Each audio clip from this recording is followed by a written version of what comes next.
Hello and welcome to the latest installment of GBNAmerica with me, Patrick Christys. Now, this is a major topic for both of us on either side of the Atlantic. What are UK-US relations going to be like going forward? That so-called special relationship. It's tricky times, isn't it? We currently have a government over here in this country, stacked full of people who've spent the last few years calling Donald Trump things like white supremacist sympathising, woman-hating criminals. You know, that's not a great look, is it? We've also got the Chagos deal going on at the moment. Will Trump veto that? So, lots to discuss, and here to do it with us is Jarrett Stepman, who is the Daily Signal columnist and author of The War on History. Garrett, thank you very much. Great to have you on the show. How are you?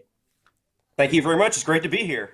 Look, I'm going to start with the obvious place. Can President Trump forgive and forget being called a neo-Nazi, fascist sympathiser, a woman hater, a criminal, everything else? Can he forgive and forget that? You know, actually, he can. I think Trump is actually very transactional in how he deals with a lot of world leaders. So I think that certainly will be in mind. I'm sure that this is not the ideal government that Trump rather would be in place in the UK at this time. But he's willing to work with anybody who's willing to work with the United States. And given the fact that they called him names, I think you see even in the US how Trump is acting with domestic rivals right now. And the reality is that he won this election. He has a major mandate now coming from the American people. It's very obvious that that's the case. And so if the UK really does want to work with the United States, they're going to have to work with the man who is Donald Trump. I mean, he also has massive leverage, right? Which, to be fair, on the United States, they have over almost any other country in the world. So it's no exception that apparently Trump and our Prime Minister here, Keir Starmer, did finally have a phone conversation quite a few days after his inauguration, it must be said. Supposedly they got on rather well, and Trump might be on his way over here in the coming months, etc. They identified several key areas for them to work on. But there's a key difference, though, and that appears to be Trump's approach to what's going on in Ukraine versus our government's response to what's going on in Ukraine. Here we've pledged £3 billion British pounds every single year for as long as it takes, plus a load more stuff. Trump, I believe, has signed an executive order stopping all funding to Ukraine. How do they marry that up, do you think? Yeah, I think that's part of Trump's larger strategic ideas. I mean, I think he wants to draw down conflicts both in the Middle East and in Eastern Europe. I mean, I think that is part of U.S. policy, especially reorienting toward a focus on, I think, the Western Hemisphere, very specifically, also in containment of China, which is seen as a massive geopolitical rival the U.S. has never really faced in its past. This is an actual economic and technological superpower that the U.S. is very much concerned about. I think there's been a lot of talks from the U.S. about changing and pivoting toward Asia. I think that is happening during the Trump presidency. I think Trump wants to rely more strongly, frankly, on a lot of European countries to counterbalance Russia. He'd like to rely on regional allies.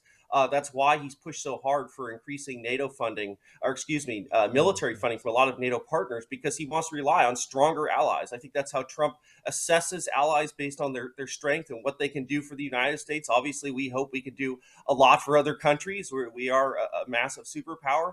And so I do think that creates a better relationship between the United States and Europe. Europe shouldn't be a series of vassals of the United States. European countries are independent countries. They have a direct interest in countering Russia and threats to Eastern Europe. And so I think there will be a good relationship between the countries, and maybe a somewhat of a reorientation of U.S. and UK politics around that. That's a really interesting take, actually, and I must admit I've not heard that before, which is that actually Trump might be more pleased and more amenable to us and our European neighbours if we basically defend ourselves against Russia, as opposed to him having to, or the US having to come in and help us out. You mentioned China there. It's a great point, because we have, as our energy secretary and a minister for net zero, someone who many people regard as being a bit of a lunatic. It's a chap called Ed Miliband. Now, Ed Miliband's all about big green energy, but he actually was on record the other day saying, look, if America don't help us out when it comes to net zero and technologies and all of that stuff, then we will have no choice but to look to China. We will have no choice but to look to China to help build our wind turbines and our solar panels and all of this stuff. Presumably that will go down very badly with Trump.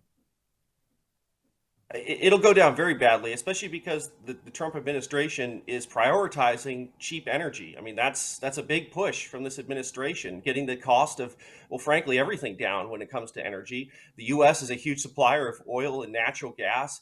look, a lot of these green projects, they go right into the hands of Vladimir Putin. They go right in the hands of China.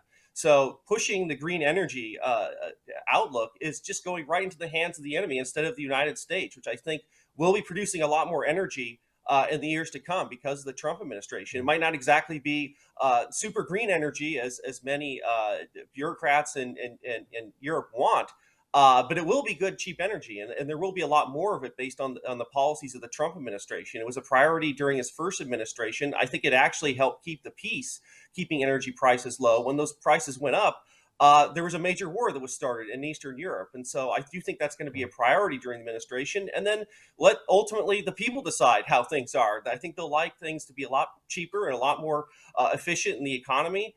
So I think that's going to be a big boon to everybody. As I'm sure you're aware as well, there's the issue of the Chagos Islands, which many people might have been forgiven for not being able to point out on a map until quite recently, but they are now incredibly important, and they always have been, to be fair. So we had a deal that our government was desperate to push through before Trump became leader, and they couldn't get it over the line. This, I believe now Trump is going to be part of these negotiations, which, as far as I can see it, means that he's not going to agree to any deal on the Chagos. I don't see how he does. You would know better than I do on this. What happens to the Chagos Islands? Yeah, I can't possibly seeing this deal ultimately going through. It's quite unbelievable, frankly, that the previous administration just simply checked off on this. I think they were derelict not just on this, but maybe on a lot of things, which is quite unbelievable. It is a critical, vital interest to the United States. I think, yes, a lot of Americans couldn't point it out on the map, that's for sure. But it is vital, especially, again, when you talk about this reorientation toward the containment of China. It's in a strategic location in the Indian Ocean, and transferring over power to Mauritius at this time. And we see what happens with a lot of these deals. We saw how the Hong Kong deal was ultimately changed over time. The idea that this simply is going to be leased and that'll all be just fine. You're going to pay now Mauritius to lease this base that is of vital strategic significance. There's a major submarine base there alongside an Air Force base. That's a big deal for the United States, this joint base. And so I think if the UK wants to maintain strong relations with the US, this deal won't go through. I mean, you want to show the U.S. that the UK is still a strong and powerful player in world affairs. Letting go of this strategic asset would be a very bad sign, I think, to future relations between the two countries. Yeah, and again, that kind of tied into one of my first questions, really, about, all right, I was talking to you more about rhetoric, that people had called him nasty things, but there is also action. And it's unequivocal that the government here was trying to get that over the line before Trump came into office. And I imagine that wouldn't sit that well with him. But just kind of returning a bit to rhetoric, Elon Musk went on a rampage, really, on X when it came to our Prime Minister over here. May I just add that a lot of people over here, in fact, I would say most people over here actually agreed with him. So that possibly wasn't great for our Prime Minister. But Trump is very close to Elon Musk, isn't he? What is their relationship like between Trump and Elon Musk? And how much will Elon Musk's visceral hatred of our Prime Minister impact Trump's relations with us? Yeah, they obviously have a very close relationship. One could say that the Musk's acquisition of Twitter, now X, was a major part to Trump coming back into the White House so strongly. At the same time, Musk needs Trump as well. I mean, Trump's now has a very friendly administration to him. He's literally working in the administration now as part of the Department of Government Efficiency. So their alliance has been very strong. I will say, ultimately, I think Trump is the stronger partner there. I think that there's this mistaken notion that Elon Musk is somehow pulling the strings behind the Trump administration. I don't think that's the case at all. I think Trump has always charted an independent course and is very much more powerful than Musk is. And so I think they've had a very good partnership.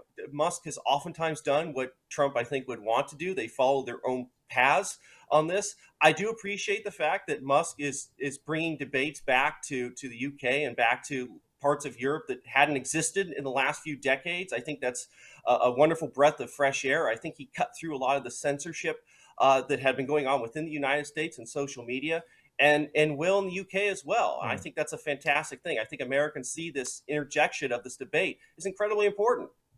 We see also differences now culturally between our countries in the way that we're going about various policies. The obvious example is DEI. So Trump has just got rid of that, seemingly.